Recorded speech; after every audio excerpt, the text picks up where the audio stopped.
കൂറ്റൻ കഴുകന്മാരാണ്. വാഹനമിടിച്ചു ചത്ത ഒരു ഒട്ടകത്തിന്റെ ശരീരം അകത്താക്കിക്കൊണ്ടിരിക്കുകയാണവർ. മൊട്ടത്തലയും നഗ്നമായ കഴുത്തും ജീർണ ശരീരത്തിനകത്തേക്കു കയറ്റി മാംസാവശിഷ്ടങ്ങൾ ചികഞ്ഞെടുത്തുകൊണ്ടിരിക്കുന്നു. ഓൾഡ് വേൾഡ് വൾച്ചർ എന്ന വിഭാഗത്തിൽ ഉൾപ്പെടുന്ന കഴുകന്മാരാണിത്. ശവശരീരം മാത്രം ഭക്ഷിച്ചു ജീവിക്കുന്നവർ. ആഫ്രിക്കൻ ഭൂഖണ്ഡമാണ് ഇവരുടെ ഒരു പ്രധാന ആവാസ മേഖല.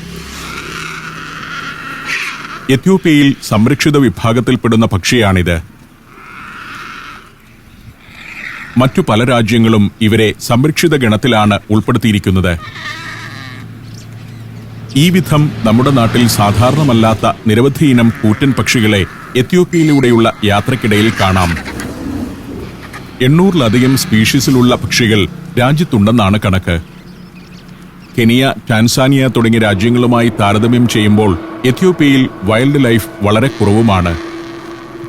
ഒരു വലിയ ഒട്ടകത്തിന്റെ ശരീരം ഏതാനും മണിക്കൂറുകൾ കൊണ്ട് ഇവർ തിന്നു തീർക്കും. ഞാനങ്ങനെ ഷൂട്ട് ചെയ്തുകൊണ്ടിരിക്കെ ആരോ കഴുകന്മാരെ ഓടിക്കുന്നു. നോക്കുമ്പോൾ ഇവനാണവയെ കല്ലെറിഞ്ഞോടിക്കുന്നത്. കാലിക്കൂട്ടം കടന്നു പോകുന്നു.